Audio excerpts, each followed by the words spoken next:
Ethan Blackwell never imagined that his triumphant flight home after securing the biggest deal of his career would spiral into a fight for his life and reputation. As the tech visionary settled into first class, he had no inkling that Karen Belmont, a ruthless corporate mogul with a vendetta, had set a deadly plan in motion to destroy him. What began as subtle hostility from the flight crew quickly unraveled into a nightmare as Karen's hired mercenaries seized control of the plane, manipulating the avionics to steer them toward a private airstrip. Trapped at 30,000 feet with danger on all sides, Ethan was forced to confront not only the hijackers, but also the twisted ambition of a woman determined to see him ruined. With only his wits and the courage of unexpected allies, including a resourceful flight attendant, a resilient tech expert, and a loyal friend, Ethan found himself not just fighting for survival, but battling a corrupt empire that threatened to tear his life apart. The skies became both his prison and his battleground, and in the face of betrayal and violence, Ethan would learn that true power lay not in domination, but in integrity, truth, and the unbreakable bond forged by those who refused to back down. The tech conference in New York City was buzzing with a frenetic energy, the kind that reverberates through skyscrapers and pulses through the veins of ambitious visionaries chasing their next big break. Among the throng of innovators, dreamers, and dealmakers, Ethan Blackwell moved with a confident stride, his tall frame and sharp, tailored suit cutting a path through the sea of attendees.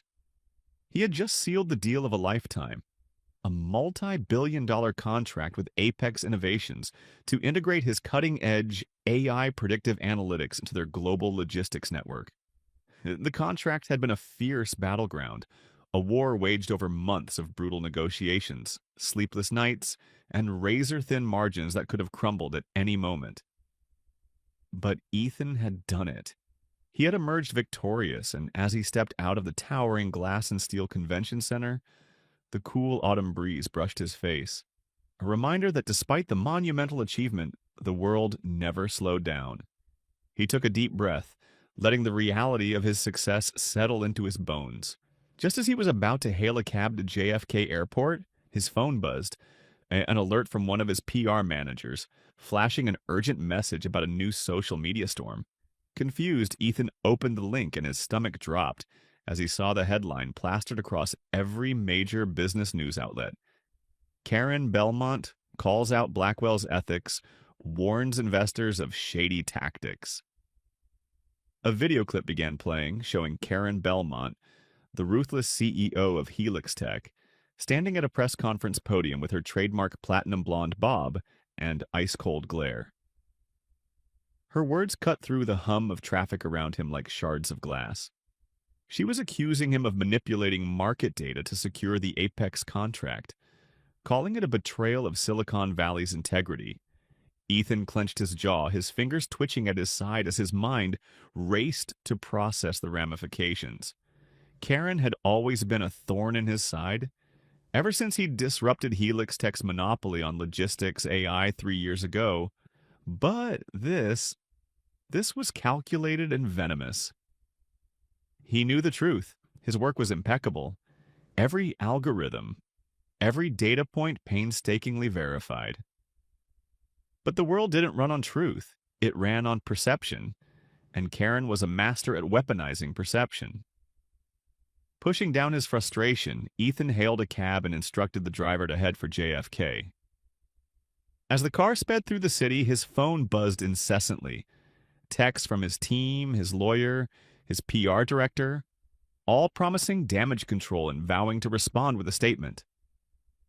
Ethan closed his eyes, the exhaustion from weeks of relentless work creeping in, and tried to focus on the feeling of victory that had filled him just hours ago.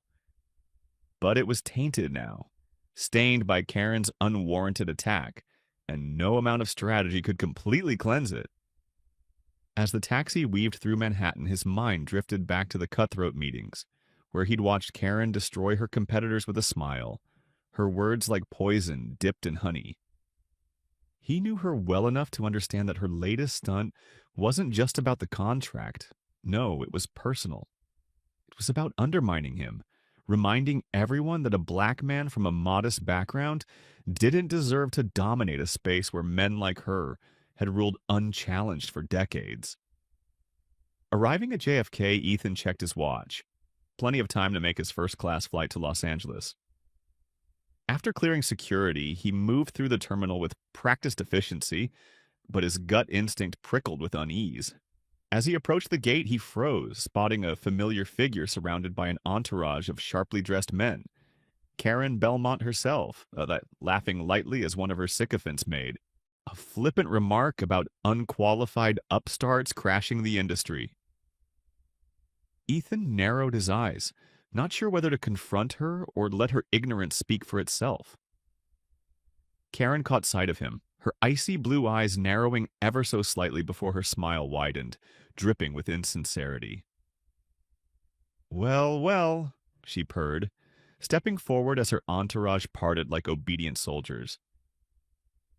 "Didn't expect to see you here, Ethan. Fancy running into you." Her voice was syrupy, laced with contempt, and Ethan forced himself to remain calm.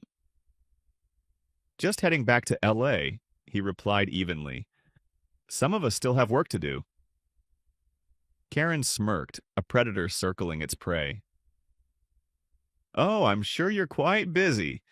Must be hard keeping track of all those numbers and making sure they line up just right. Wouldn't want any discrepancies to surface."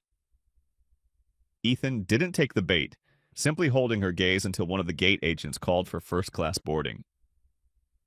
He moved forward without acknowledging her further, ignoring the muttered comments from her lackeys. As he handed his boarding pass to the gate agent, he noticed the woman give him a once-over, a flicker of doubt in her eyes before she smiled and gestured him through. Ethan could feel Karen's presence just behind him, her dismissive snort evident as she murmured to one of her minions about vanity upgrades and tech frauds. Swallowing his irritation, Ethan boarded the plane, finding his seat in first class and settling in. As he adjusted his carry-on in the overhead compartment, he caught a glimpse of Karen taking a seat diagonally behind him, her eyes cold and calculating. Ethan couldn't help but wonder if she had orchestrated this encounter, intending to provoke him or somehow catch him in an unguarded moment. Just as he was trying to focus on the work ahead, the captain's voice crackled over the intercom. "Good evening, ladies and gentlemen. This is Captain Douglas Crane.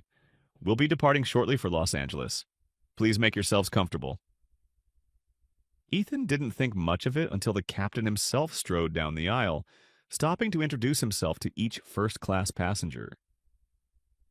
When he reached Ethan's seat, his expression hardened just slightly. "Boarding pass, please," he said, the tone brusque and almost accusatory. Taken aback, Ethan complied, handing it over without protest. Captain Crane glanced at it, then back at Ethan, one brow raised. "Just making sure there's no mistake," he muttered, before offering a perfunctory nod and moving on. Ethan exhaled slowly, trying to shake off the sting of the insinuation. He was used to it, people questioning his place in rooms where power and privilege coalesced.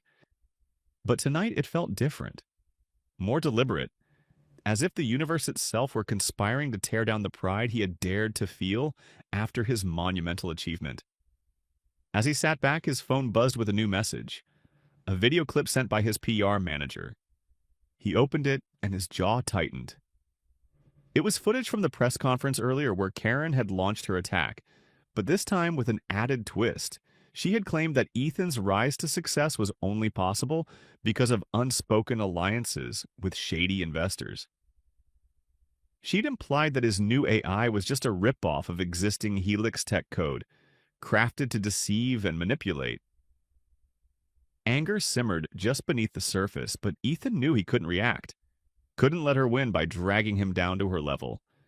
He couldn't know it yet, but the true battle wouldn't be fought on corporate stages or through public statements. It would unfold thousands of feet above the ground, where his skills and his integrity would be put to the ultimate test, where Karen's schemes would unravel, and a truth more dangerous than any public scandal would be laid bare.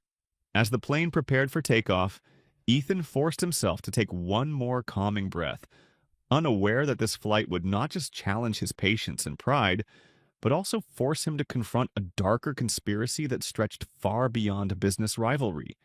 A plot that would pit intellect against deceit and survival against sabotage, as the plane itself became a battleground for control, power, and ultimately justice. As the airplane doors sealed shut with a firm click and the familiar whir of pressurization filled the cabin, Ethan tried to drown out the toxic cloud of anxiety swirling in his mind. He had flown countless times before, from cramped economy seats during his struggling startup days to luxurious first-class cabins, once his company began to soar, but tonight was different. Tonight the air itself seemed dense with unspoken tension, as if the plane was somehow aware of the darkness lurking just beneath the surface. Ethan busied himself with his laptop, determined to finalize a few last-minute adjustments to his proposal for Apex. But his thoughts kept drifting back to Karen Belmont. That woman was as cold as steel and just as sharp, using every available platform to defame him and dismantle his credibility. And now here she was, just a few seats behind him, her calculated venom clinging to the cabin walls like an invisible stain. He glanced around, noting the reactions of the other passengers, some appearing restless, others feigning disinterest as Karen engaged in hushed conversations with her entourage, their whispered words occasionally punctuated by low, smug laughter. Ethan knew she was orchestrating something, that much was clear. But what could she possibly gain from boarding the same flight as him? His instincts told him that this wasn't a mere coincidence, that Karen's obsession with destroying him had escalated far beyond mere professional rivalry. As he sat pondering the possibility of a calculated move, he didn't notice the tall, imposing figure of Captain Douglas Crane returning to the first-class cabin. His presence and unspoken command for attention. Captain Crane walked with the unyielding precision of a man who had spent decades perfecting the art of control, and his piercing gaze swept across the aisle, landing squarely on Ethan once more. The captain hesitated almost imperceptibly, then continued his stoic march through the cabin, greeting each passenger with a courteous but clipped tone. But when he passed by Karen, he paused for a fraction longer, offering her a respectful nod that carried the weight of recognition. A flicker of understanding sparked in Ethan's mind. Did they know each other? Was Karen somehow connected to the flight crew? Doubt gnawed at him, but before he could dwell on it, the overhead announcement chimed, signaling the crew to prepare for takeoff. Ethan buckled his seatbelt, trying to calm the restless thoughts that buzzed like angry hornets inside his skull. But as the engines roared to life and the plane lumbered down the runway, his pulse quickened. There was something about the way Captain Crane had looked at him, something subtly accusatory, as if Ethan's mere presence disrupted the sanctity of his aircraft. As the plane lifted off the ground and ascended into the darkening sky, Ethan forced himself to focus, scrolling through financial projections while trying to ignore the persistent ache of unease coiled in his gut. The seatbelt sign blinked off and a pleasant chime signaled that passengers were free to move about the cabin. Almost immediately, Karen's entourage sprang into action, two of them making their way to the galley where they struck up hushed conversations with the flight attendants. While Karen herself remained comfortably ensconced in her seat, a faint smirk playing at the corners of her perfectly painted lips. Ethan tried to ignore them, but his eyes kept drifting back to the odd dynamic unfolding just a few feet away. One of Karen's men, a lean, wiry figure with a military bearing, gave a subtle nod to another man near the emergency exit, their silent communication almost imperceptible. Ethan's instincts prickled with danger, and he couldn't help but wonder if he was being paranoid. But when he caught sight of Karen's self-satisfied grin, his unease doubled. As if on cue, one of the flight attendants, a petite brunette named Naomi Rivers, passed by Ethan's seat, her expression tight and strained. She didn't make eye contact, moving with a mechanical efficiency that seemed forced, almost robotic, and Ethan couldn't shake the feeling that something was deeply wrong. He considered calling her over to ask a casual question just to gauge her reaction, but Before he could act, the plane hit a sudden pocket of turbulence, jolting passengers in their seats. Drinks sloshed and overhead bins rattled, and Ethan gripped the armrest reflexively, his stomach performing uneasy flips. Captain Crane's voice crackled over the intercom, calm but unyielding. "Ladies and gentlemen, we've encountered a bit of rough air. Please remain seated with your seatbelts fastened." The turbulence continued, more severe than usual, and Ethan couldn't help but notice the barely concealed tension on Naomi's face as she checked the overhead compartments, her hands trembling ever so slightly. Just as the plane steadied, a loud clunk echoed through the cabin, followed by a flicker of the cabin lights, and Captain Crane's voice returned, this time taut and controlled. "Attention passengers, we are experiencing a temporary technical difficulty with the navigation system. There's no cause for alarm, but we are implementing a security protocol. Please remain in your seats." The first-class cabin fell into a heavy, expectant silence, and Ethan glanced around, trying to discern what was happening. As he shifted uneasily, Naomi approached him, her expression unreadable. "Mr. Blackwell," she whispered, leaning in conspiratorially, "I need you to stay calm. There's something wrong with the flight systems.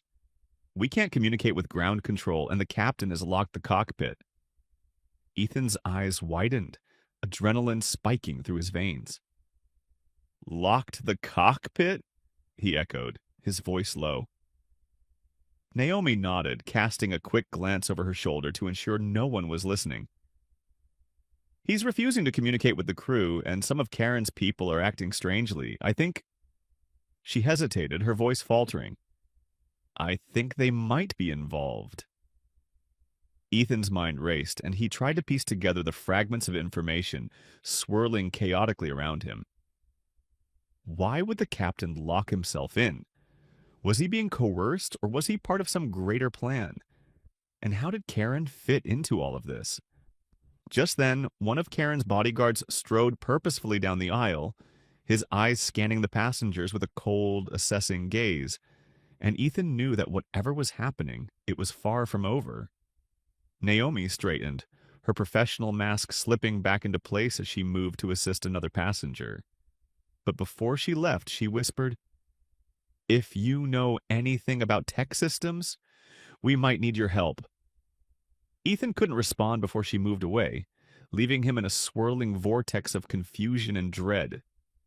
His instincts screamed at him to act, but without knowing the full scope of the danger, he couldn't risk drawing attention to himself. Taking a steadying breath, he opened his laptop and began running a diagnostic on local Wi-Fi signals, searching for any rogue transmissions or unusual interference.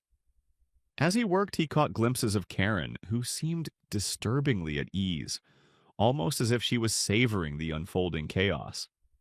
Something about her demeanor solidified Ethan's suspicions that this was no mere accident. The plane jolted again, and this time the lights dimmed before stabilizing, and Ethan's screen flashed a warning. An unauthorized data link had established itself on the plane's internal network, rerouting communication protocols through an encrypted channel. His heart pounded as he traced the signal, realizing it originated from somewhere within the first-class cabin itself.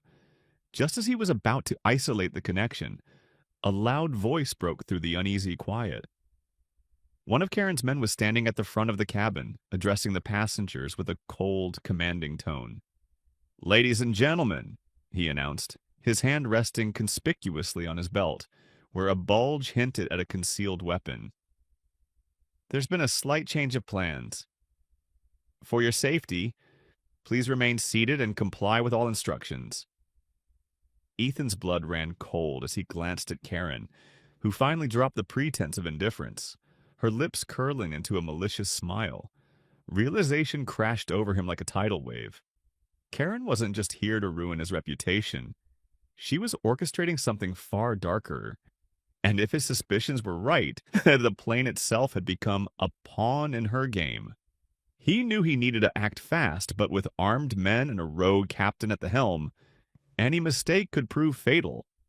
As Ethan's mind raced, Naomi caught his eye from the galley, her subtle nod telling him that she was ready to assist, whatever it took to take back control. But time was running out, and with the plane caught in the grip of danger and deception, Ethan knew that the battle for survival had only just begun. The air in the cabin felt suffocating, thick with the electric tension of uncertainty and fear. As Ethan tried to process the gravity of what was happening, his mind raced through possibilities, calculating risks and potential moves, but every scenario led back to one inescapable truth. Karen was at the center of this chaos, and whatever her ultimate goal was, it was clearly more sinister than just tarnishing his reputation.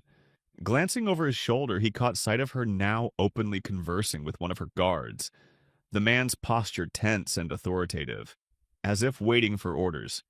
Ethan forced himself to keep his composure, his thoughts swirling like a storm as he assessed his surroundings. Naomi was still in the galley, subtly signaling him with fleeting glances, clearly ready to take direction if he could formulate a plan. He couldn't ignore the sense of danger radiating from the two men stationed at either end of the first-class cabin, both of whom bore the unmistakable air of ex-military operatives. Disciplined, poised, and vigilant, their presence an unspoken threat to anyone considering resistance.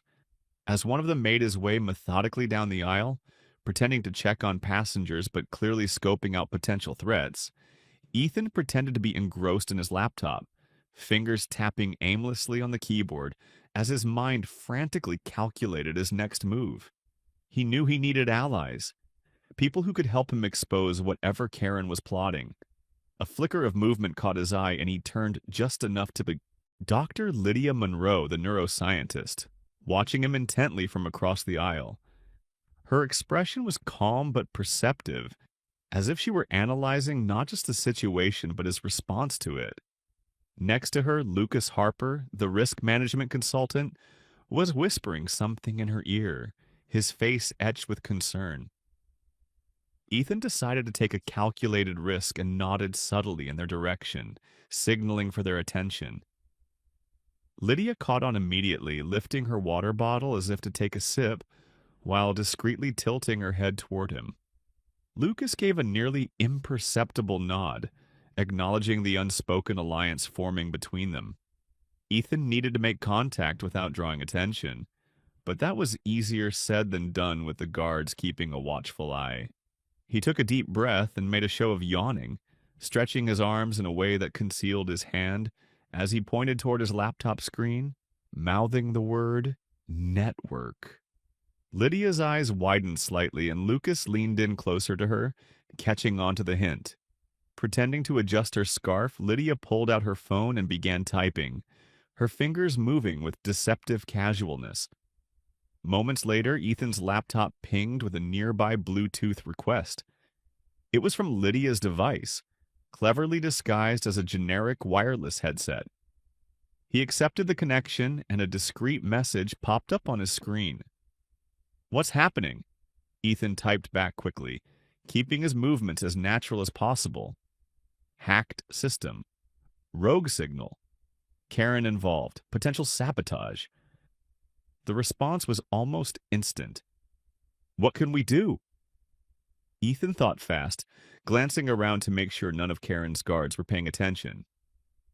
"Identify weak link. Look for nervous behavior or hesitation. Someone must be following orders under duress." Before they could exchange more information, the plane hit another rough patch of turbulence, shaking violently enough to rattle the overhead bins and draw nervous gasps from the passengers. Captain Crane's voice came over the intercom again, his tone cold and devoid of reassurance. "We are experiencing technical difficulties due to unexpected weather patterns. Remain seated and follow instructions from the crew." Ethan knew it was a lie. The turbulence hadn't been forecasted, and the erratic pattern suggested something more deliberate, like an attempt to disrupt onboard systems. He needed to get to the cockpit and confront Crane, but that meant bypassing the guards and risking exposure. Just then, Naomi appeared at his side, offering a bottled water with a forced smile, her voice barely above a whisper. The captain isn't responding to the crew's calls. Karen's people have locked the secondary access panel. Something's wrong with the avionics. Ethan looked up at her, forcing a calm expression as he took the bottle. Can you distract them? He whispered. Naomi hesitated, glancing nervously at the guard standing near the emergency exit, then gave a small nod. As she moved toward the rear of the cabin, making a show of offering snacks and drinks to uneasy passengers, Lydia and Lucas subtly rose from their seats, stretching as if tired from the prolonged turbulence. Lydia positioned herself near one of the guards, pretending to look out the window, while Lucas struck up a casual conversation with another passenger, creating a mild distraction. Ethan seized the moment, slipping his phone into his pocket and moving toward the galley. As he approached, Naomi gave him a fleeting look of encouragement, whispering, "The maintenance panel by row 8. It controls backup communications. You'll need a code." Ethan thought fast, recalling the manufacturer's specifications of the aircraft model. "Do you know if it's an older series?" Naomi nodded. "About 5 years old. Standard Delta class." That was enough information. He remembered the generic maintenance code that some airlines still hadn't updated. Sliding his phone into his pocket to keep his hands free, Ethan made his way toward row 8, where the maintenance panel was partially concealed behind a folding compartment. Just as he knelt down to examine it, one of Karen's guards appeared in his peripheral vision, his eyes narrowing suspiciously. "Can I help you?" the man barked, his tone aggressive. Thinking fast, Ethan feigned dizziness, leaning against the panel as if trying to steady himself. "Sorry, just feeling lightheaded. That turbulence hit me harder than I thought." The guard glared at him but seemed to buy the excuse, backing off with a muttered warning to stay in his seat. Ethan waited until the man moved on, then quickly keyed in the generic code, 2948, and the panel clicked open. Inside, he found the communication relay, flickering with an erratic pulse that indicated interference. He accessed the manual override, scrolling through the settings and isolating the rogue signal. His fingers flew over the tiny touch screen, inputting diagnostic commands to reroute the disrupted channels. Suddenly, a sharp tone blared from the overhead speakers, a warning alert indicating an unauthorized systems breach. Ethan cursed under his breath, his pulse pounding as he worked faster, disabling the rogue transmission and restoring the primary communication link. He barely had time to confirm the reboot before the guard returned, suspicion etched deep into his features. "What the hell are you doing?" he demanded, grabbing Ethan's shoulder roughly. Ethan raised his hands in a placating gesture. "Just trying to see if I could get my phone to connect. The Wi-Fi's been down since takeoff." The guard didn't seem convinced, but before he could escalate the situation, Naomi intervened, stepping between them with a practiced smile. "Sir, please return to your seat.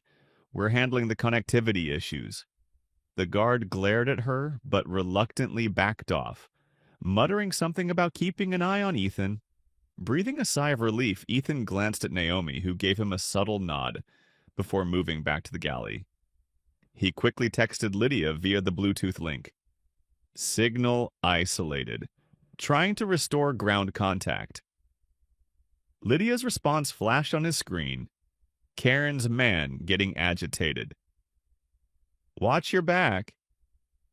Ethan glanced around, his gaze settling on Karen, who was now speaking animatedly with Captain Crane through the intercom.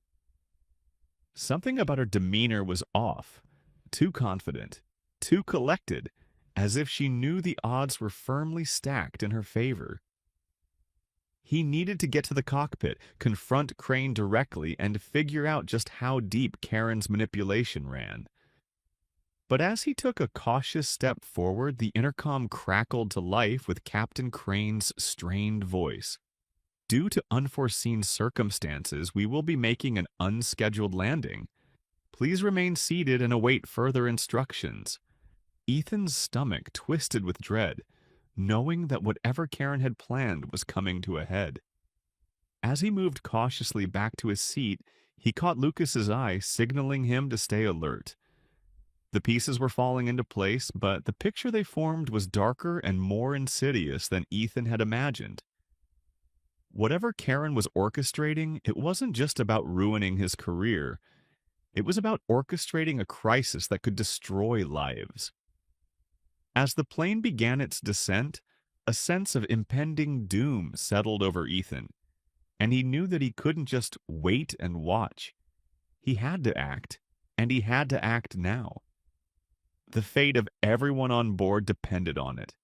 The tension in the cabin had escalated to a palpable thickness, as if the very air had grown hostile and oppressive, wrapping itself around each passenger and squeezing their courage into submission. Ethan forced himself to keep his breathing even, fighting the rising sense of helplessness that threatened to choke him. He knew he had made progress by isolating the rogue signal and restoring partial communication, but that didn't change the unsettling truth that the plane was still under some form of internal sabotage, and that Karen Belmont and her henchmen were at the center of it. As the aircraft continued its unexpected descent, the passengers whispered anxiously to one another, their faces painted with a mixture of fear and confusion. Karen sat confidently, her phone in her hand despite the crew's insistence that all devices be powered down. The smirk on her face made Ethan's stomach churn with a sense of foreboding, like the calm before a devastating storm. He needed to act quickly, but the weight of the situation bore down on him. One wrong move could turn an already precarious situation into a deadly catastrophe. His thoughts were interrupted by Naomi's hurried footsteps as she rushed past, trying to appear busy with standard in-flight duties. As she discreetly placed a fresh bottle of water on his tray table, she leaned down and whispered in a voice so low that it barely reached his ears, "We've lost control of the autopilot. The captain is overriding every command from the flight deck, and communications with ground control have been deliberately cut. Whatever he's doing it on purpose." Ethan's heart pounded like a drum in his chest, his mind racing through the grim possibilities. Captain Crane wasn't just following protocol, he was actively sabotaging the flight. But why? Was he coerced, or had he somehow aligned himself with Karen? Ethan couldn't help but glance back toward her seat, where Karen was pretending to examine the contents of her leather handbag with exaggerated nonchalance. It didn't add up. Why would a CEO risk her life and reputation to orchestrate a mid-air crisis? There had to be something larger at play, a motive so compelling that it outweighed any logical sense of self-preservation. As his thoughts spiraled, he noticed Lucas subtly waving him over. Taking a calculated risk, Ethan slid out of his seat and walked calmly down the aisle, pretending to stretch his legs. As he reached Lucas and Lydia, Lucas leaned closer, his voice a tense whisper. "I just overheard on one of Karen's guys on a phone call. Something about rerouting the flight path. He mentioned coordinates and an isolated landing strip." Lydia's eyes widened, her fingers tapping nervously against the armrest. "That doesn't make sense. There's no legitimate reason to land anywhere but the nearest major airport during an emergency." Ethan's jaw clenched as the realization dawned. What if this isn't about an emergency at all? What if they're planning to force the plane down on private land? Somewhere they can control the narrative and control us? Lydia's expression darkened. That would explain the sabotage and why the captain is involved. He must be getting something out of it. A payoff, maybe, or leverage? Lucas nodded grimly. "It's worse than that. I did some digging before the flight. Crane's son was recently indicted on embezzlement charges. Karen's company was named in one of the subpoenas. If she's pulling strings behind the scenes, she could make those charges disappear." Ethan processed the information with grim understanding. So, that was it. Karen had found Crane's weak spot and exploited it, leveraging a desperate father's fear to manipulate him into doing her bidding. It was brilliant in its cruelty and ruthless efficiency. If that's true, Ethan murmured, then this entire operation hinges on one thing: Crane's cooperation. If we can break that alliance, the whole plan might collapse. Lydia glanced nervously toward the cockpit door, guarded by one of Karen's men. Easier said than done. They've got this whole thing on lockdown. Ethan's mind worked furiously, trying to stitch together a plan. What about the co-pilot? He's still incapacitated, right? If we can get to him, we might be able to convince him to help. Lucas frowned, casting a wary glance at the guard. And how do we get past that brute without getting ourselves killed? Ethan thought for a moment, his eyes drifting to Naomi as she moved through the cabin, reassuring passengers with a forced smile. We need a distraction, something that will pull him away from the door long enough for me to slip inside. Before they could devise a strategy, Karen's voice cut through the air like a razor, loud and domineering. Excuse me? She barked, addressing Naomi with that entitled, haughty tone that made Ethan's skin crawl. I specifically requested a ginger ale, not this horrid tap water. Can't you do anything right? Naomi plastered on a practiced, professional smile. Of course, ma'am. I'll get that for you right away. As she walked back toward the galley, Ethan exchanged a quick look with Lucas and Lydia. Karen's arrogance might just give them the opening they needed. Ethan made his way back to his seat, signaling Naomi subtly as he passed her.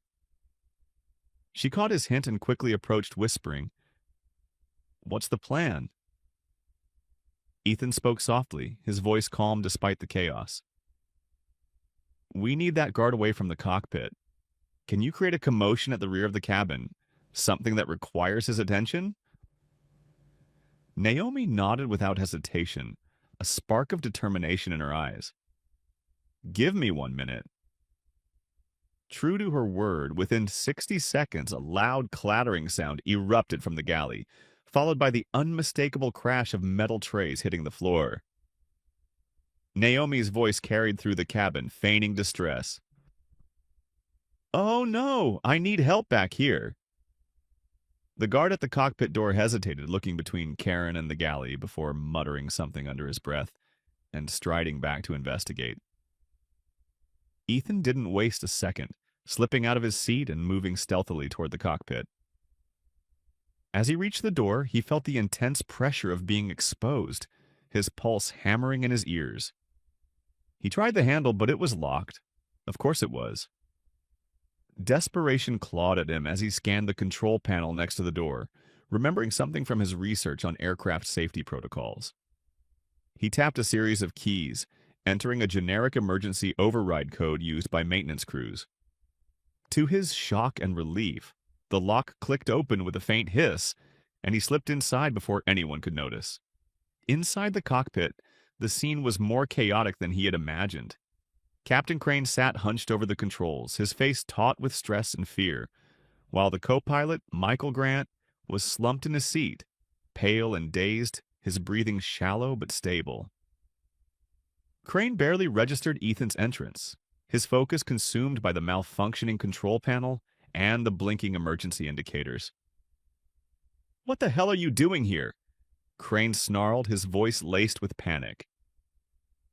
Ethan didn't flinch. Trying to stop you from making a catastrophic mistake. Whatever Karen's promised you, it's not worth the cost of everyone's lives on this plane. Crane's hands trembled as he gripped the throttle, his face etched with guilt. You don't understand. She said she'd clear my son's record. If I don't follow through, his life is over. Ethan took a steady breath, forcing empathy into his tone despite his fury. I get it. Being a father means doing anything to protect your kid. But Karen's manipulating you. You're risking over 100 lives to save one? Is that really what your son would want? To be protected at the cost of innocent people? Crane's jaw clenched, moisture welling in his eyes. I didn't have a choice, he whispered. Ethan leaned closer, his voice firm and unyielding. There's always a choice. Right now, you can choose to do the right thing. Help me regain control of the plane. Expose Karen. You're not just a captain, you're a father. Don't let her make you a murderer. Silence filled the cramped cockpit, punctuated only by the hum of the engines and the distant murmur of passengers. Crane's resolve crumbled, and he nodded shakily. Okay, what do you need me to do? Relief flooded through Ethan, but there was no time to celebrate. First, unlock the avionics panel and switch back to manual navigation. Then we need to reestablish ground communication and alert authorities. As Crane moved to comply, a sudden noise made them both freeze. The cockpit door swung open, and Karen stood there, her face twisted in rage. "What the hell do you think you're doing?" she hissed, reaching into her coat pocket. Ethan's instincts screamed danger, and he lunged forward, grabbing her wrist as she drew a sleek, compact pistol from her bag. The two struggled in the tight space, the gun clattering to the floor, while Crane yelled for help. In the chaos, Karen lashed out, catching Ethan across the face with a vicious backhand, but he didn't let go, using his weight to pin her against the control panel. Naomi burst in, having heard the commotion, and without hesitation, she tackled Karen to the floor, securing her arms behind her back with zip ties that she pulled from a nearby compartment. Breathless and shaken, Ethan met Crane's grateful, broken gaze. "We're going to land this plane safely," Ethan promised, and for the first time since takeoff, he believed it. The atmosphere in the cockpit was suffocating, a mix of adrenaline and dread hanging in the air like a dense, immovable fog. Karen lay on the floor, pinned by Naomi's unwavering grip, her face contorted with fury as she twisted and struggled against the zip ties that bound her wrists. Captain Crane leaned back in his seat, his chest heaving with the realization of how close he had come to sacrificing his career, his honor, and the lives of over 100 passengers for the twisted promise of Karen's intervention in his son's criminal charges. Ethan wiped the sting from his cheek where Karen's ring had scraped his skin, his thoughts racing with how to piece together the chaos and regain control. The cockpit lights flickered ominously as the plane hit another pocket of turbulence, and outside the narrow windows, the night sky seemed to swell with storm clouds, rumbling like a distant warning of further disaster. Crane moved shakily to the avionics panel, his hands trembling as he began reconfiguring the navigation system to override the corrupted inputs Karen's people had installed. Ethan hovered nearby, his mind never straying far from the fact that the armed guards still patrolled the first-class cabin, unaware that their ringleader had been subdued. Naomi glanced at Ethan, her eyes steady but questioning, as if silently asking what their next move should be. Ethan gave her a nod of reassurance before refocusing on Crane, who was muttering under his breath as he struggled to reestablish manual control. "Can you fix it?" Ethan asked, his tone even but urgent. Crane hesitated, his gaze flicking to Karen, who was still spitting venom and making thinly veiled threats about what her lawyers would do once they landed. "It's a total systems override," Crane muttered. "They've linked the autopilot to an encrypted network. Something external is controlling it. I might be able to reset it, but if the code they've planted has a backdoor, it could just re-engage the lockout as soon as we land." Ethan considered this, biting back his frustration as he thought through the logistics. "Let me see," he said, moving closer to the console and examining the data on the flight management system. Years of programming and system design expertise kicked in as he deciphered the code strings flashing on the screen. "They've rigged the system to divert all command protocols to an external server," he muttered half to himself. "We need to cut the data link completely. Force the avionics to run on localized control only." Crane gave him a skeptical look. "You think you can do that?" Ethan nodded. "I wrote software like this for military drones. Security redundancies and fail-safes are my specialty, but I'll need to isolate the uplink and sever it manually." Crane gestured toward the auxiliary control panel behind the co-pilot seat. That's where the external feeds are patched in, but be careful. The slightest mistake could trigger a system shutdown. Ethan moved quickly, ignoring Karen's renewed threats and focusing entirely on the task at hand. Naomi kept one eye on the cockpit door and the other on Karen, her jaw clenched with determination. As Ethan pried open the access panel, wires snaked out like a metallic web, pulsating with faint currents that seemed almost alive. He traced the wiring, identifying the primary data channel connected to the onboard server, and his eyes narrowed as he spotted a small device embedded in the circuitry, a wireless relay module that clearly didn't belong. "There's your problem," he said, showing Crane. "They've installed a wireless override, probably linked to a remote transmitter somewhere on board. We need to disable it before they realize we've found it." Crane looked at him, a grim line forming on his mouth. "You sure you can do it without blowing out the entire system?" Ethan gave a wry smile, despite the gravity of the situation. "If I can't, we're dead anyway."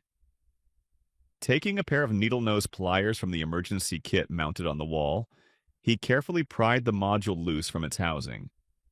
The screen flashed an error message as the primary data stream was interrupted, and for a terrifying moment, the plane shuddered, the controls flickering dangerously. Crane's hands flew to the yoke, keeping the aircraft level as alarms blared and warning lights flashed. Ethan ignored the chaos, focusing solely on removing the remaining wires without causing a complete system collapse. After a nerve-wracking minute, he finally severed the last connection, and the relay module sputtered out with a sharp crackle before falling silent. The warning lights blinked off and the flight controls stabilized. Crane let out a breath he hadn't realized he was holding, and Naomi shot Ethan a look of pure relief. But their respite was short-lived. A sudden pounding on the cockpit door made them all jump, and Ethan's stomach sank as he recognized the gruff voice of one of Karen's guards. "Captain! What the hell's going on in there? Open up!" Crane shot Ethan a panicked glance, and Naomi quickly pulled Karen to her feet, pressing her back against the wall and tightening the zip ties around her wrist to cut off any chance of movement. Ethan motioned for Crane to respond, signaling that they needed to buy time. "Everything's under control," Crane called out, his voice attempting a semblance of authority. "Just dealing with some minor technical issues. Stand by." The guard hesitated, clearly suspicious, but after a tense pause, his footsteps retreated. Ethan knew it wouldn't last long. Once they realized Karen was compromised, they would storm the cockpit, and with at least two of them armed, it wouldn't be a bloodless confrontation. He had to think fast. "Naomi," he whispered, "can you get to the PA system without being seen?" She nodded, understanding immediately. "If I can get to the rear galley, I can make an announcement. What do you want me to say?" Ethan considered the psychology of the situation. Create confusion. Announce that there's been a security breach and that federal agents on board are conducting an investigation. Mention Karen by name. Make it sound like she's been detained as part of a broader conspiracy. If we make the guards doubt their orders, they might hesitate long enough for us to regroup. Naomi nodded and slipped out of the cockpit, moving with practiced stealth. Turning back to Crane, Ethan took a deep breath. "Once the PA goes live, keep the plane steady. We'll need to maintain altitude and position until ground control can reestablish contact. I've disrupted the remote signal, but that doesn't mean we're out of the woods yet." Crane gave a tight nod, his hands visibly steadier now that he had a clear objective. Karen snarled at Ethan, her voice dripping with contempt.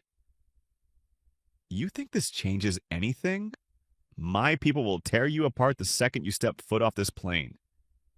Ethan met her glare with cold defiance. "Your people will be the ones facing federal charges right alongside you. Your plan's falling apart, Karen. Whatever you were trying to prove, it's over." Karen's face twisted with hatred, but Ethan ignored her, focusing instead on the faint crackle of the PA system coming to life. Naomi's voice came through loud and clear, sounding authoritative and composed. Attention passengers, this is lead flight attendant Naomi Rivers speaking. Due to an ongoing federal investigation involving one of the passengers, security protocols are now in effect. Please remain calm and stay seated. Authorities on board are handling the situation. We appreciate your cooperation. The reaction was instantaneous. A ripple of confusion and fear swept through the cabin, and Ethan could hear the guards murmuring to each other, their confidence visibly shaken. Karen's eyes widened, realizing that her hired muscle was now doubting the loyalty they had so confidently pledged. Ethan seized the moment and accessed the emergency transponder, finally managing to send a distress signal directly to the nearest air traffic control center. Within moments, a crackling response came through, and a calm, authoritative voice spoke on the open channel. Flight 267, this is ATC. We've received your distress signal. Please confirm your status. Crane grabbed the mic, his voice steady. ATC, this is Captain Douglas Crane. We have a hijacking attempt in progress.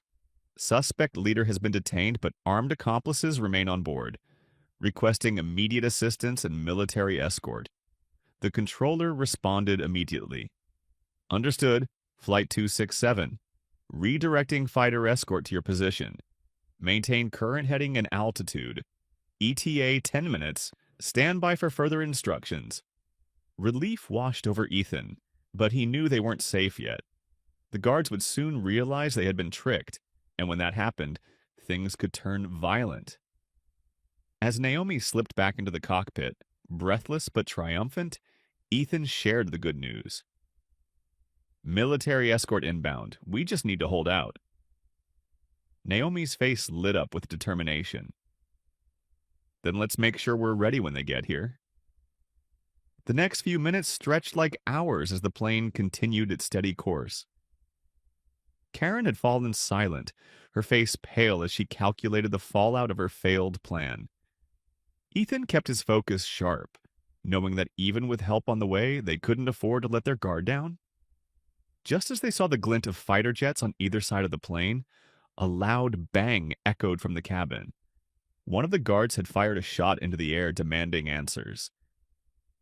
Naomi paled, but Ethan placed a reassuring hand on her shoulder. They're losing control. The cavalry's almost here. We just need to survive a little longer. As the jets signaled their presence with synchronized maneuvers, a wave of hope surged through Ethan's chest, knowing that they were finally on the brink of freedom, and that justice, swift and unforgiving, was about to descend on Karen Belmont and her twisted ambitions.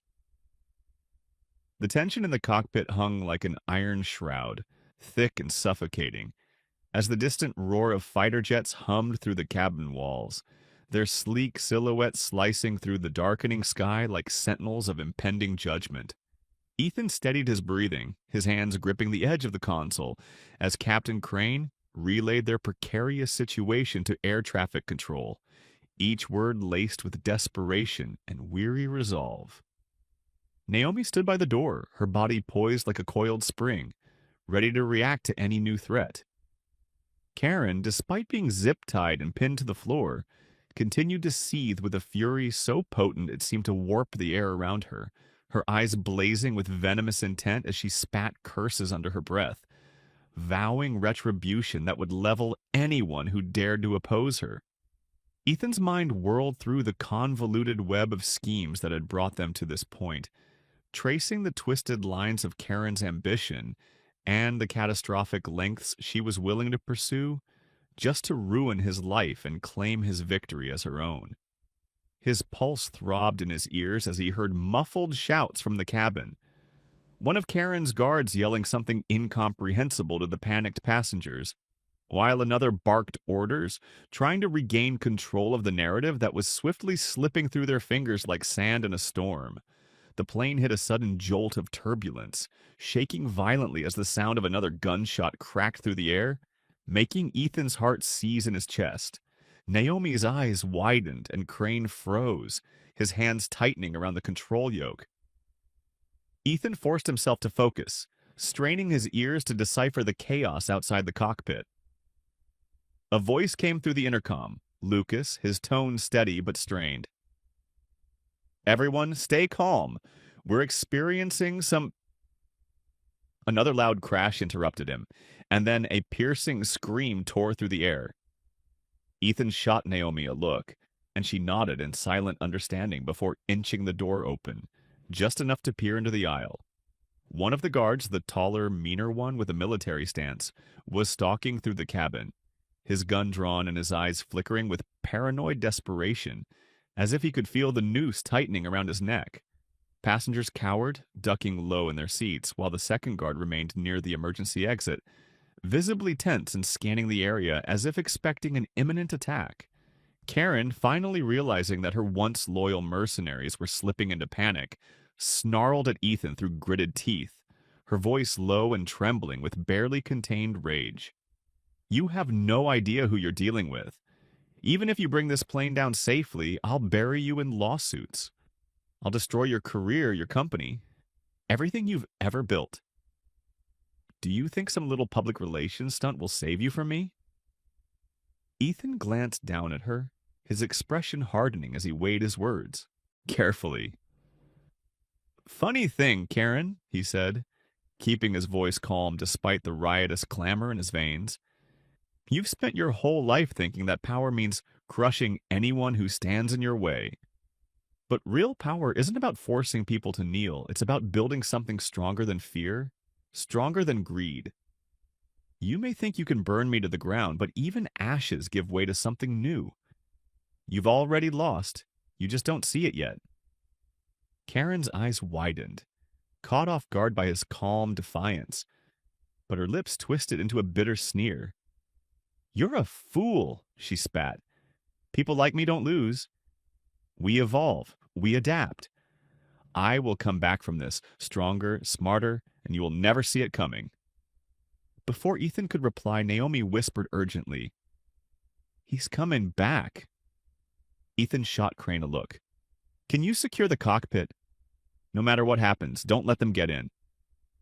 Crane hesitated for a heartbeat, his guilt and shame heavy in his eyes, but then he gave a solemn nod, his jaw set with newfound determination.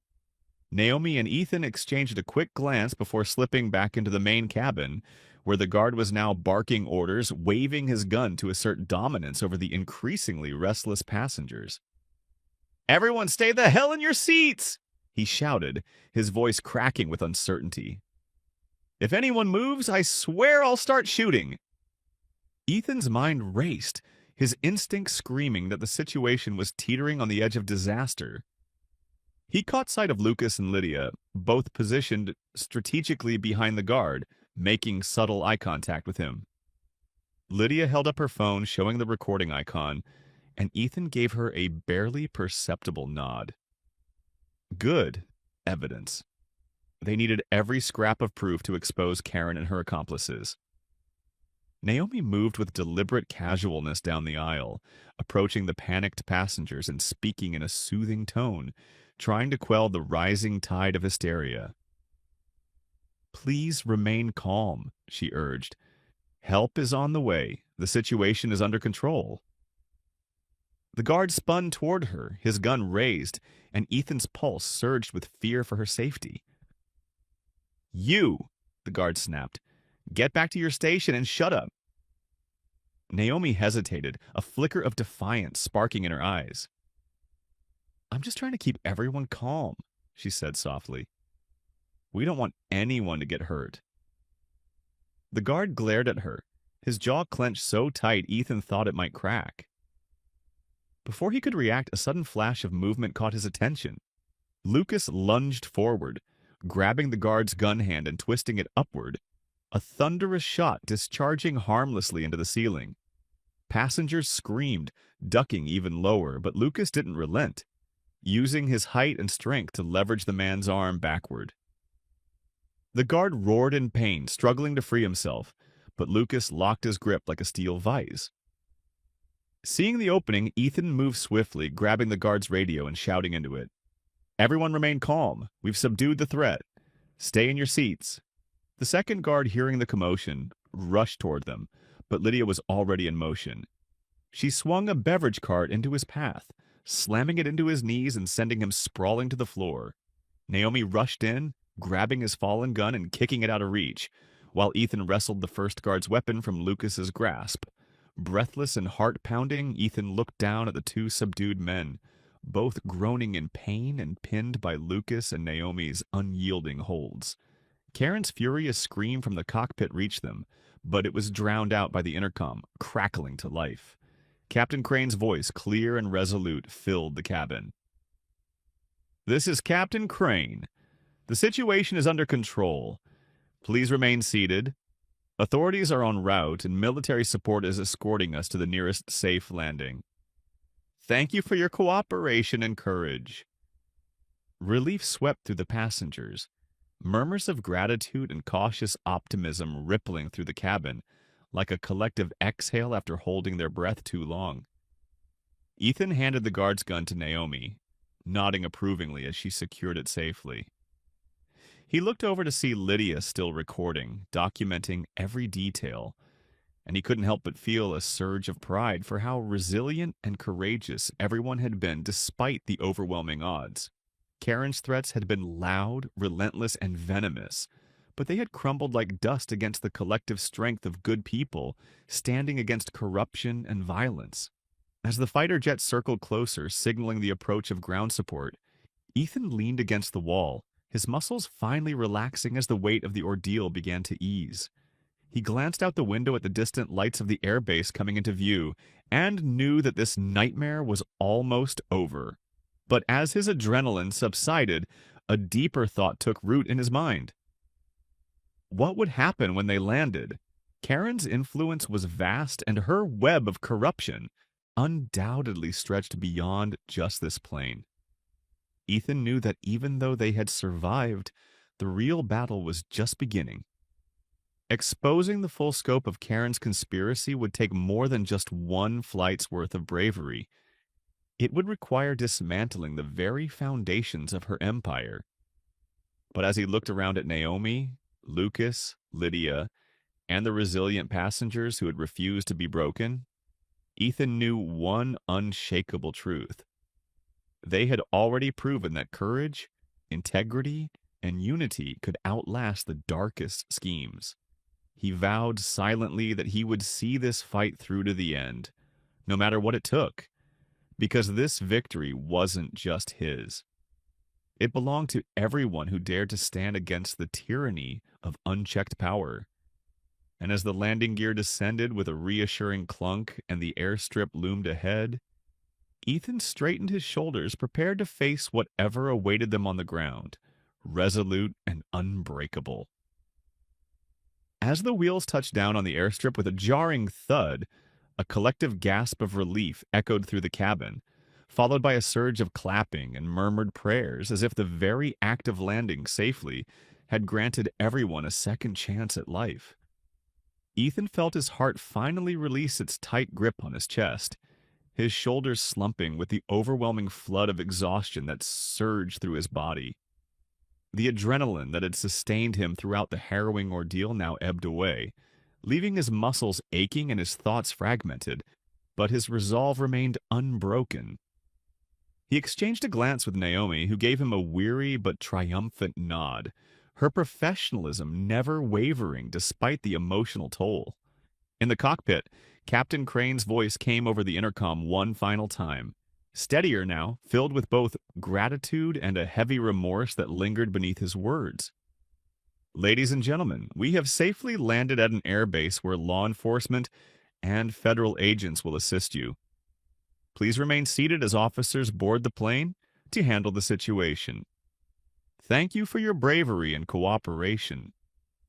Ethan caught the subtle tremor in Crane's tone, knowing that the man was grappling with the weight of his own actions, the immense guilt of nearly condemning them all to disaster for the sake of his son. There would be repercussions for the captain, and Ethan knew that while Crane's willingness to change course had ultimately saved lives, there was no absolution that could fully erase the damage done. Outside the windows, the bright lights of military and emergency vehicles formed a glowing perimeter around the aircraft, their flashing reds and blues painting the night sky with harsh streaks of color. Soldiers moved with practiced efficiency, their movements precise and coordinated, forming a protective barrier as agents in suits prepared to board. Ethan watched intently, his mind calculating the next steps even as his body sagged with fatigue. He couldn't afford to relax yet, not while Karen's influence still loomed like a shadow over every inch of the situation. He knew that her connections, her power, her ability to twist the truth could still turn the narrative against them if they weren't vigilant. Naomi quietly instructed passengers to remain calm, her voice imbued with a soothing confidence that reassured them despite the chaos of the past few hours. Lydia and Lucas remained close, their presence a comforting reminder that they had forged an alliance that transcended fear and doubt. As the cabin door opened and a rush of cool night air flooded in, the first agents boarded, their authoritative presence immediately establishing a sense of control. The lead agent, a tall, sharp-eyed woman with a no-nonsense demeanor, scanned the cabin with a practiced gaze before signaling her team to fan out and secure the area. Ethan took a breath, deciding to take the initiative. He stepped forward, raising his hands to show cooperation, and the agent immediately locked onto him, her gaze sharp and assessing. "My name is Ethan Blackwell," he stated clearly, his voice calm but firm. "I'm the one who helped take back control of the cockpit. The situation is contained, but there are still armed individuals on board. One of the main conspirators is secured in the cockpit, Karen Belmont. She orchestrated the entire plot." The agent's eyebrows raised imperceptibly, and she gave him a curt nod. "We've been briefed on the distress signal. Stay where you are while we secure the hostiles." She signaled to two of her men who moved past Ethan and proceeded cautiously down the aisle, their weapons drawn. As the guards saw the armed federal agents approaching, they froze, their confidence visibly crumbling. Lucas, sensing the shift in power, took the opportunity to release his grip on the disarmed thug and raised his hands as well, indicating his cooperation. The agent at the front gestured for the guards to lie face down in the aisle, their hands on the back of their heads, and though the Yasad men hesitated, the glint of a loaded rifle convinced them to comply without resistance. Once the guards were restrained, the agent called for the rest of her team to enter, and within moments the plane was a hive of activity. Officers escorting passengers off in groups, medical personnel assessing those who had been hurt or traumatized during the ordeal, and technicians examining the avionics systems to document the sabotage. Ethan remained near the cockpit, waiting as the lead agent approached with a professional but scrutinizing expression. "You said Karen Belmont orchestrated this?" she asked, clearly testing his story. "Yes," Ethan replied. "She manipulated the captain into cooperating by threatening his son's legal case. She hired armed mercenaries to secure the plane and attempted to reroute us to a private airstrip. Her intention was to manufacture a scandal that would ruin my career and possibly stage some form of catastrophic accident to eliminate competition. We have recordings, witness testimonies, and physical evidence of sabotage on the avionics systems." The agent's gaze didn't falter, her professionalism unwavering. "We'll need your statements and evidence. Your cooperation is noted." As she moved to the cockpit, Ethan couldn't help but feel the weight of uncertainty pressing down on him. Even with Karen restrained, he knew that power like hers didn't crumble overnight. The truth had to be undeniable, airtight, and documented to withstand the onslaught of legal and political maneuvering that was sure to follow. As the agent entered the cockpit, Karen immediately began to spew her vitriol, demanding to be released and threatening lawsuits that would end their pathetic careers. But the agent remained unmoved, ordering two of her team to take Karen into custody. As they dragged her out of the cockpit, Karen twisted to glare at Ethan, her eyes blazing with unbridled hatred. "You think you've won, Blackwell?" she hissed. "I'll bury you. I'll destroy everything you've built." Ethan met her glare with an unflinching resolve. Your power is built on fear and lies, Karen. That's why it's falling apart. People aren't afraid of you anymore. They're tired of your poison. Karen's response was cut short as the agents pulled her down the aisle, her protests growing fainter as they exited the plane. Naomi appeared at Ethan's side, exhaustion evident in her posture, but a flicker of satisfaction glinting in her eyes. She's finally going to face justice, Naomi murmured. Thanks to you. Ethan shook his head slightly. Thanks to us, all of us. If you hadn't helped, if Lucas and Lydia hadn't stood up, none of this would have been possible. It wasn't just me. Naomi smiled faintly, a sense of relief softening her features. You're right. We made it through together. As the last of the passengers were escorted off and the cabin emptied, Ethan finally allowed himself to sit, the adrenaline that had fueled him dissipating into bone-deep weariness. Lydia and Lucas approached, both looking equally drained but undeniably triumphant. They've got her, Lydia reported. They're collecting statements from everyone. The recordings I made should corroborate your testimony. She can't slither out of this one. Lucas nodded, his usually stoic expression softened by a rare smile. And the media's already picking up the story. We're going to make sure the truth gets out before her PR team can spin it. Relief settled over Ethan like a soothing balm, and he leaned back against the seat, letting the knowledge of victory sink in. It wasn't just about surviving the flight. It was about dismantling the dangerous network of corruption and manipulation that Karen had wielded like a weapon for far too long. It was about setting a precedent that power obtained through deceit and intimidation would inevitably fall when good people stood up and fought back. As the agents wrapped up their investigation and the medical personnel gave the all-clear for Ethan and his allies to disembark, he couldn't help but feel a strange sense of gratitude despite the chaos and danger. Through this ordeal, he had discovered allies where he least expected them, and found strength in the unity of people determined to do what was right. As they walked down the stairs onto the tarmac, the cool night air biting against his skin, Ethan looked at the horizon, knowing that the real battle, the one to rebuild trust and ensure justice, was just beginning. But with allies like Naomi, Lucas, and Lydia by his side, he knew that whatever came next, they would face it head-on, with unwavering resolve and the knowledge that they had already overcome the worst. The next few days were an unrelenting whirlwind of media scrutiny, legal battles, and political intrigue, as the story of Flight 267's terrifying ordeal rocketed through news cycles around the world. Headlines screamed from every digital platform and TV screen, sensationalizing every aspect of the hijacking attempt and the audacious plot that nearly brought the aircraft crashing down. Ethan sat in his office at Blackwell Innovations, staring at his laptop while multiple news feeds played simultaneously on the oversized monitors lining the walls. His phone buzzed incessantly with calls from reporters, investors, and even government officials, each wanting his personal account of the events or assurances about his company's stability in light of the scandal.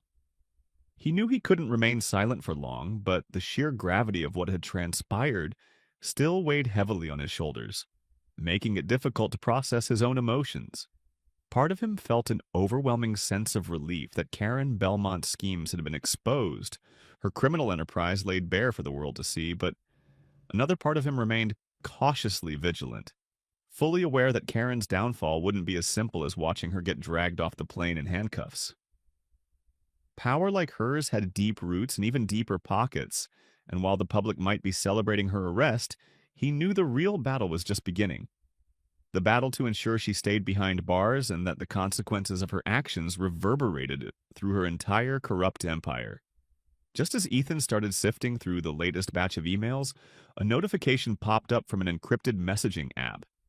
It was from Lydia Monroe, the neuroscientist who had become an unlikely ally during the crisis. Ethan clicked on it, and her voice came through, calm but firm. Ethan, I've just gotten word from one of my contacts at the DOJ. Karen's lawyers are already filing motions to dismiss the charges, claiming entrapment and coercion. They're trying to frame it as though the guards acted independently and Karen was an innocent bystander. We need to get ahead of this. Ethan's jaw clenched, anger simmering just below the surface. He knew it was only a matter of time before Karen's legal team started twisting the narrative, painting her as the victim of a rogue operation. He quickly typed back, "We've got too much evidence. Your recordings, the cockpit footage, witness statements, it's airtight. But we can't let them control the story. We need to take it public on our terms." Lydia responded almost immediately. "Agreed. I've been in touch with Lucas, and he's already coordinating with some reporters. We need to frame this not just as a criminal act, but as part of a pattern of abuse of power and corporate manipulation. I'll start drafting a press statement." Ethan couldn't help but smile at her efficiency and determination. The people who had faced death with him on that plane had emerged as a formidable team, their unity forged in the crucible of survival. As he prepared to join a conference call with his PR and legal teams, his mind kept circling back to the one piece of the puzzle that still didn't make sense. Why had Karen been so determined to destroy him? Was it just professional rivalry taken to a deadly extreme? Or was there something more insidious lurking beneath the surface? His thoughts were interrupted by a knock on his office door, and Naomi walked in, looking more composed than he felt, though a flicker of exhaustion lingered in her eyes. "I just got off the phone with the FAA," she reported. "They're launching a full investigation into how Karen's people managed to bypass security protocols and install that rogue uplink device on the plane. Apparently, there's a suspicion that someone on the inside might have facilitated it." Ethan frowned, processing the new information with a growing sense of unease. "You mean there might be someone within the airline who was in on it?" Naomi nodded gravely. "It's possible. The module you found was state-of-the-art, not something you just slip past standard maintenance checks. Whoever helped set it up knew exactly how to avoid detection." Ethan leaned back in his chair, his mind spinning with possibilities. If Karen had a mole within the airline, it meant her reach extended even further than they had thought. It wasn't just about one power-hungry CEO trying to sabotage his career. It was about a network of influence that could manipulate entire industries from the shadows. "We need to dig deeper," Ethan muttered, half to himself. If Karen was pulling strings on that level, there might be more players involved. Other executives, corrupt officials, maybe even regulatory authorities turning a blind eye. Naomi's face hardened with determination. "If that's the case, we can't let up now. We need to keep applying pressure, make it impossible for anyone involved to slip away unnoticed. I'll reach out to some of the other flight attendants from that trip and see if they noticed anything unusual before takeoff." Ethan nodded, grateful for her unwavering resolve. "Good idea.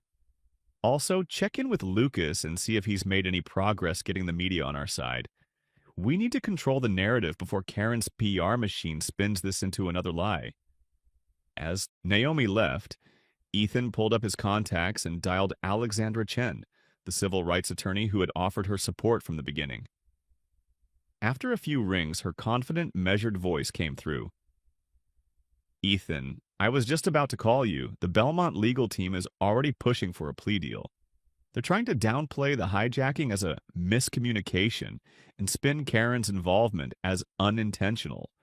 They're leaning hard on Crane's cooperation to frame it as his personal vendetta."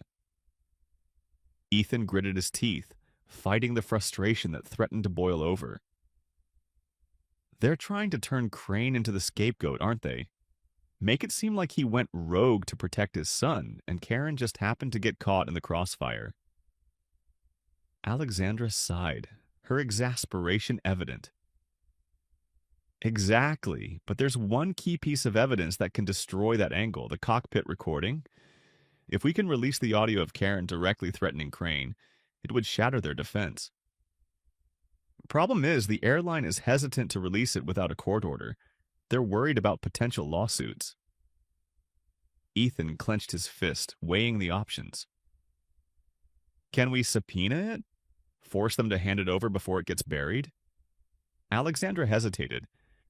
We're working on it, but Karen's lawyers are already filing motions to seal evidence under the guise of protecting corporate security protocols. It's a delaying tactic, and it's working.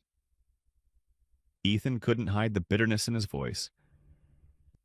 She's still playing games, even from behind bars. We can't let her dictate the pace of this fight. As he hung up, his thoughts returned to the idea of cutting through the bureaucracy by appealing directly to the public. An idea began to form, an unfiltered, transparent account of the events from everyone involved. If they could pool the testimonies of the passengers, the recordings, and the technical analysis of the sabotage, it would be impossible for Karen's lawyers to suppress it all. He quickly typed a message to Lydia and Lucas, outlining his plan to create a comprehensive documentary, a digital dossier that would compile every piece of evidence and testimony into one undeniable narrative. Within seconds, both responded with enthusiastic agreement, and Lydia suggested bringing in an independent investigative journalist to lend credibility. Ethan couldn't help but feel a flicker of hope despite the immense challenge ahead. If they could control how the truth was presented, they might just outmaneuver Karen's influence and force a real reckoning. Just as he finished outlining the plan, his phone rang again. This time, it was an unfamiliar number. He hesitated before answering, and when he did, a deep, calm voice spoke. Mr. Blackwell, this is Special Agent Carter with the FBI. I wanted to inform you that Karen Belmont has made a statement from her holding cell. She's claiming that the entire incident was orchestrated by you as a publicity stunt, alleging that you forced Captain Crane to fabricate the hijacking as a means of boosting your public profile. Ethan's stomach dropped, a mix of outrage and disbelief washing over him. You've got to be kidding me, he muttered, struggling to keep his voice level. That's completely absurd. Agent Carter remained professional, but his tone held a note of caution. We don't believe her, but the claim alone is enough to muddy the waters. We're ramping up our investigation and coordinating with federal prosecutors to solidify the charges. Just know that her legal team is going to fight this every step of the way. After the call ended, Ethan felt a surge of determination, stronger than any fear or doubt that had plagued him. Karen's last-ditch attempt to twist reality was a testament to her desperation, and he knew that if they didn't counter it swiftly and decisively, public perception could still be swayed in her favor. He leaned forward, determination hardening his resolve, and began drafting a public statement, one that would not only address the allegations but also lay out the undeniable truth. It was time to strike back, not with anger or retaliation, but with the unyielding force of facts and transparency. Karen had played her final card, but she underestimated one crucial detail. Truth, when wielded fearlessly, had a power that no lie could overcome. The sun dipped low on the horizon, casting long, golden shadows through the floor-to-ceiling windows of Ethan's office, as he leaned back in his chair and rubbed his temples, trying to stave off the fatigue that had seeped into his bones. The past few weeks had been nothing short of a relentless onslaught. Interviews, legal briefings, strategy meetings, and countless hours spent poring over transcripts, evidence files, and video recordings.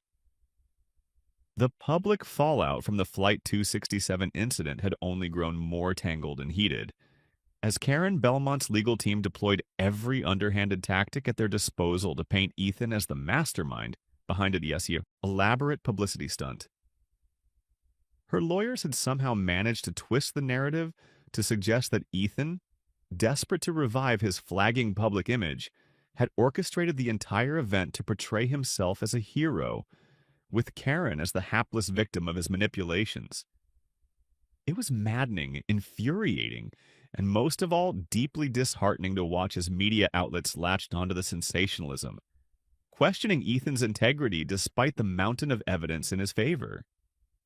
His reputation, carefully built over years of innovation and leadership, now teetered on a knife's edge, threatened by a woman whose ruthlessness knew no bounds.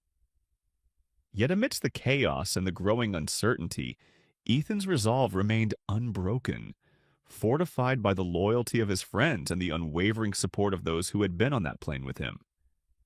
They were more than just survivors now. They were allies in the battle for the truth. Naomi had become his steadfast partner in this fight, tirelessly coordinating with media contacts, gathering public support, and acting as the voice of reason when Ethan's frustration threatened to consume him. Her calm, confident demeanor had a way of diffusing his anxiety, reminding him that the real power lay not in how loud they shouted, but in how consistently they spoke the truth. She had arranged interviews with reputable journalists who had the integrity to investigate rather than sensationalize, and she made sure that every piece of evidence was meticulously cataloged and backed up in secure locations. Lydia had taken on the role of technical coordinator, analyzing every data point from the flight's black box recordings to the wireless interference logs that had nearly crashed the plane.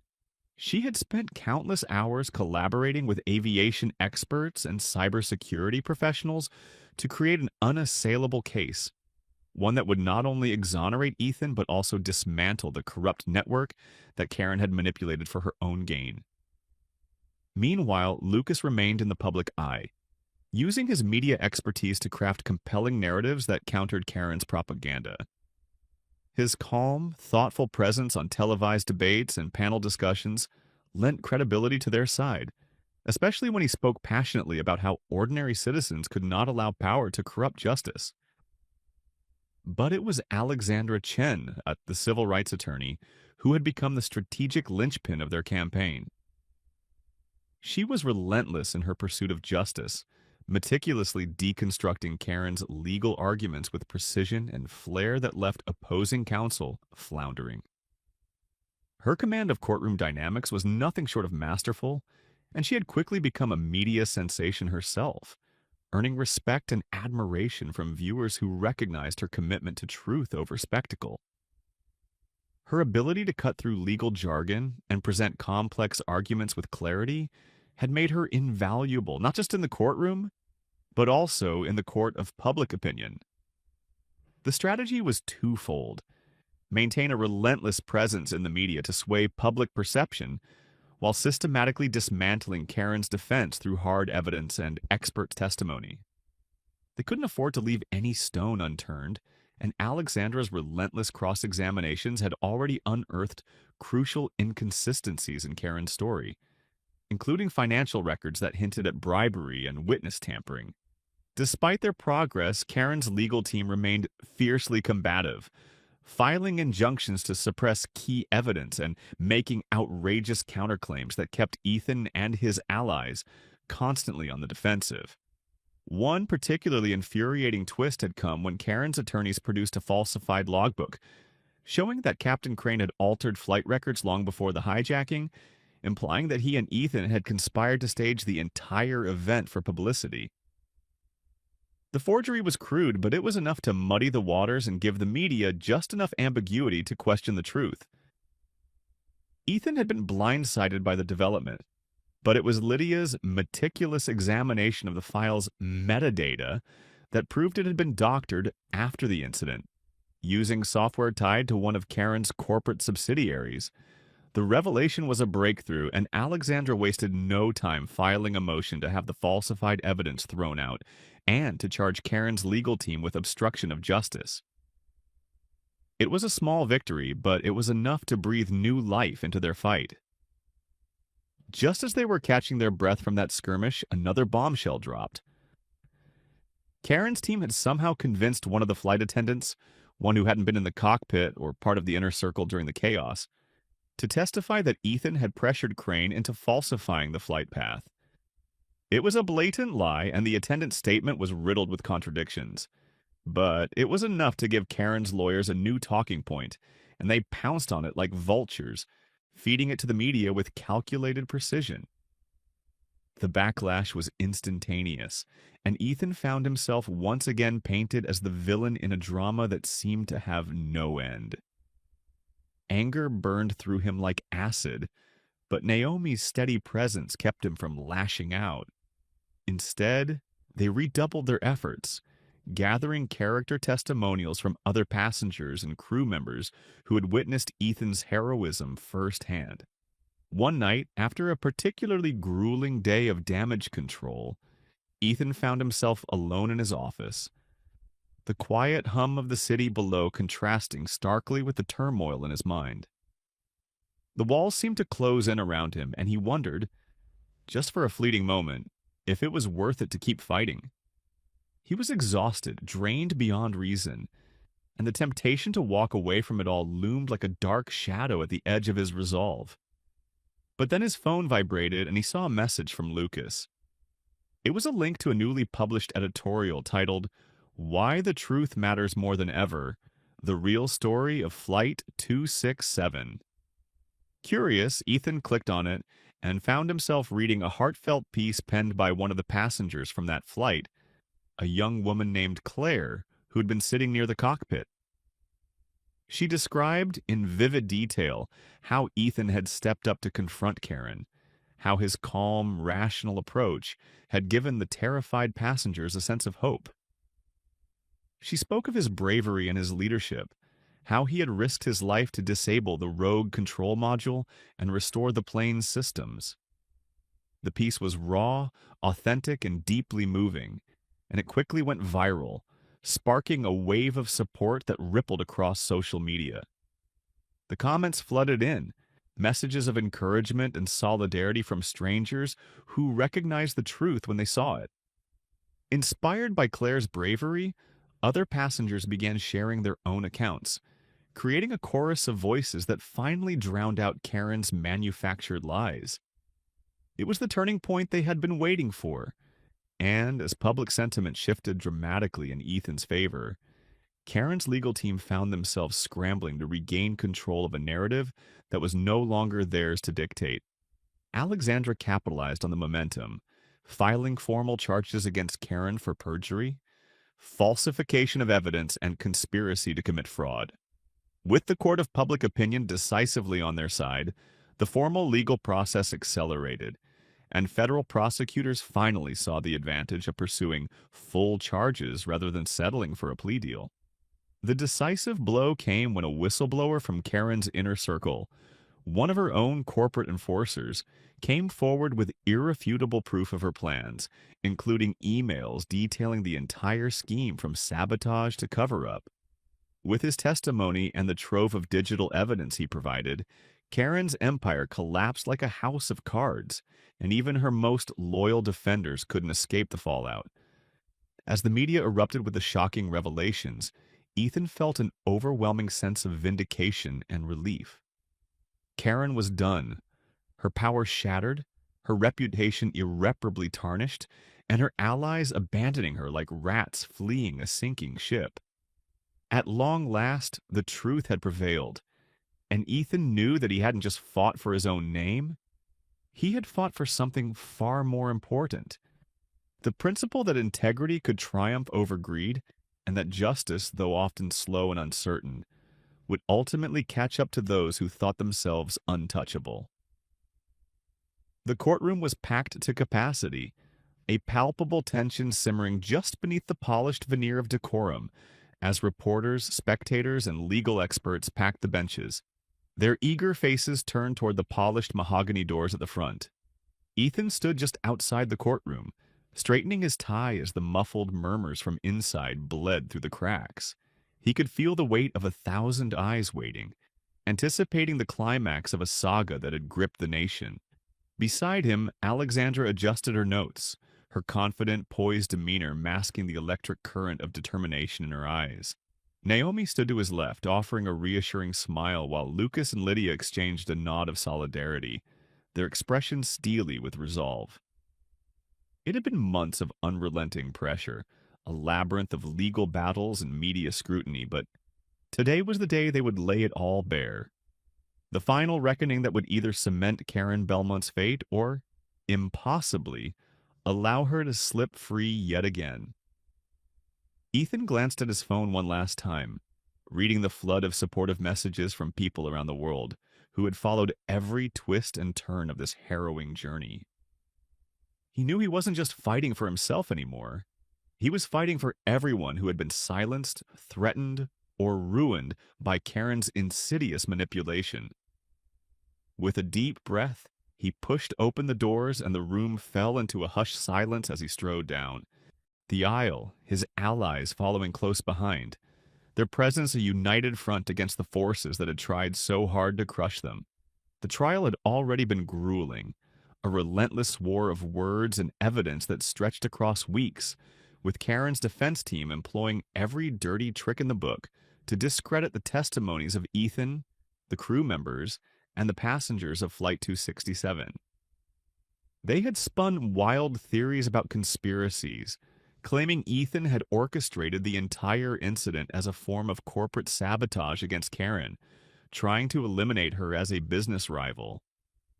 They painted Captain Crane as a desperate, mentally unstable father who had been manipulated into compliance, and they cast doubt on Naomi's professional integrity, suggesting that her involvement in the crisis was premeditated rather than heroic.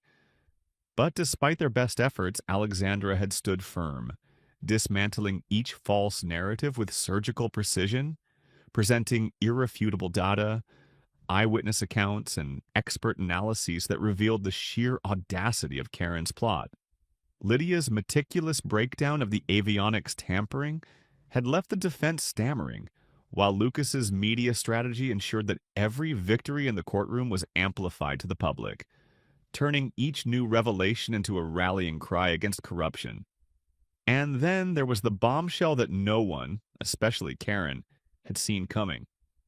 The testimony of Ryan Palmer, one of her own security enforcers who had flipped after being offered immunity in exchange for the truth.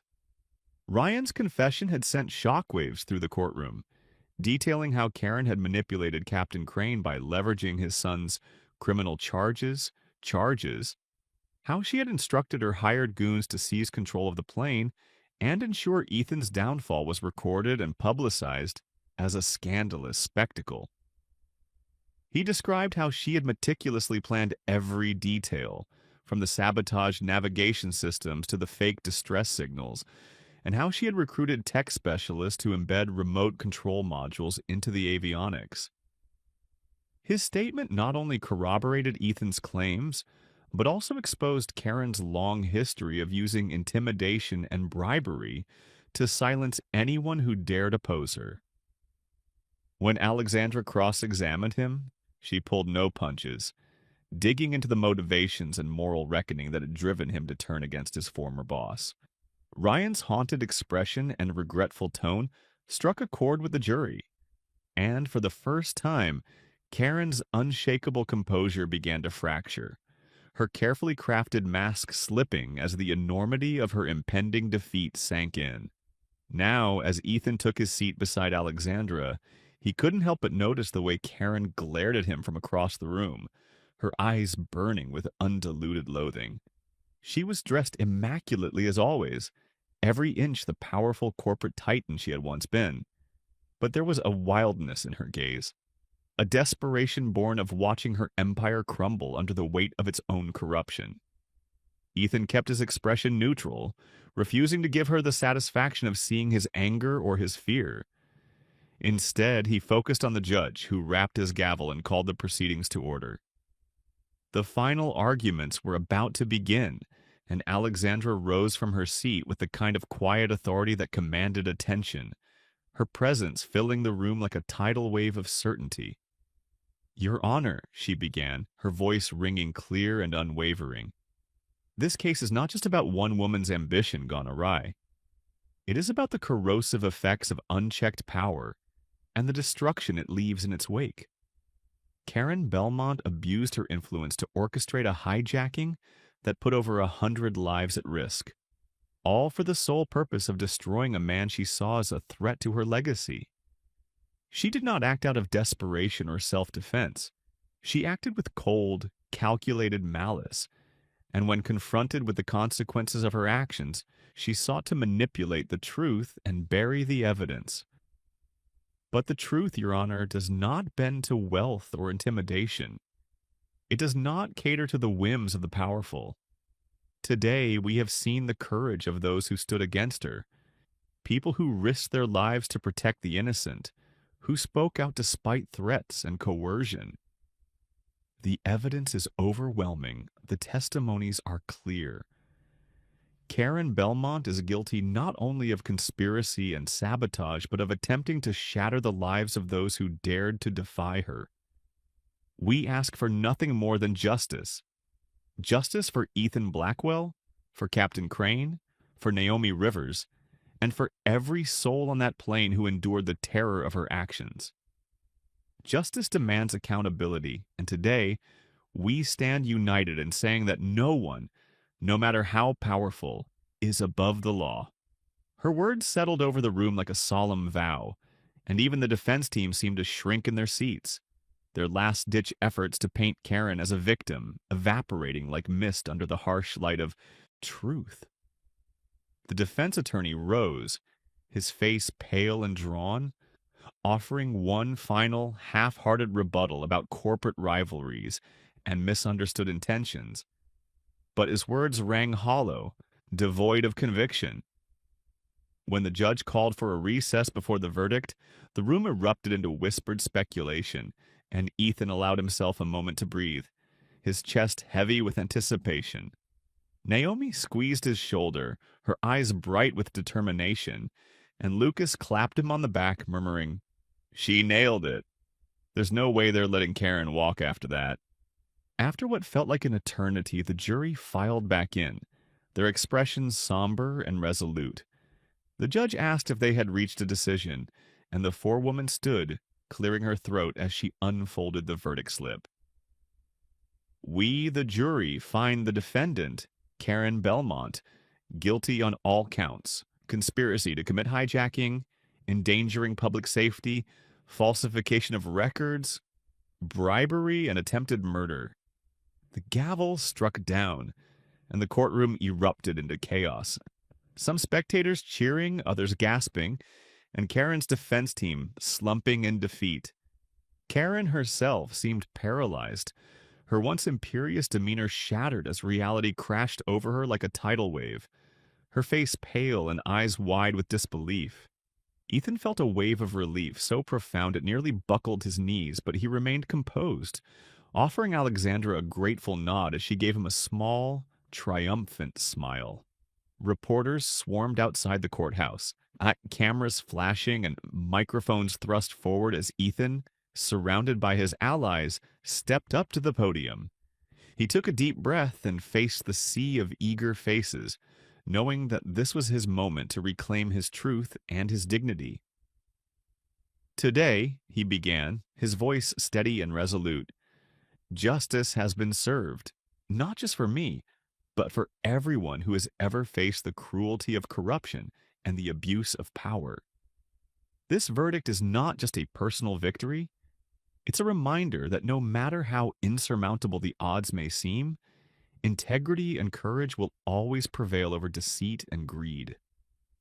I want to thank everyone who stood with me, my friends, my colleagues, and those who never wavered in their support. Together, we proved that the truth can and will triumph, even in the darkest of times." The applause that followed was thunderous, resonating through the air like a declaration of victory not just for Ethan, but for every person who had ever been wronged and fought to make things right. As Karen was led away in handcuffs, her empire shattered and her reputation irrevocably destroyed. Ethan knew that while the scars of the ordeal would remain, he had reclaimed something far more important: his honor, his purpose, and the unwavering certainty that truth, when fought for with relentless determination, would always find its way to the light. The lesson in this story is that integrity, resilience, and the courage to stand for what's right will always triumph over greed, corruption, and the abuse of power. Ethan Blackwell's journey from being a target of a ruthless conspiracy to emerging as a symbol of truth and justice, underscores the importance of never giving up, even when the odds are overwhelmingly against you. In a world where influence and wealth often seem to outweigh honesty and accountability, this story serves as a reminder that evil schemes and manipulative tactics can be dismantled when good people stand united. It also teaches that leadership is not about dominance, but about inspiring others through courage and unwavering resolve. Throughout the ordeal, Ethan learns that true strength lies not in power, but in the willingness to confront one's fears and fight for justice, no matter how insurmountable the challenge appears. Furthermore, it highlights the importance of collaboration and trust, how allies, both expected and unexpected, can come together to overcome darkness. Ultimately, the story conveys that truth will prevail when fought for with integrity and persistence, proving that no amount of corruption can outlast the light of justice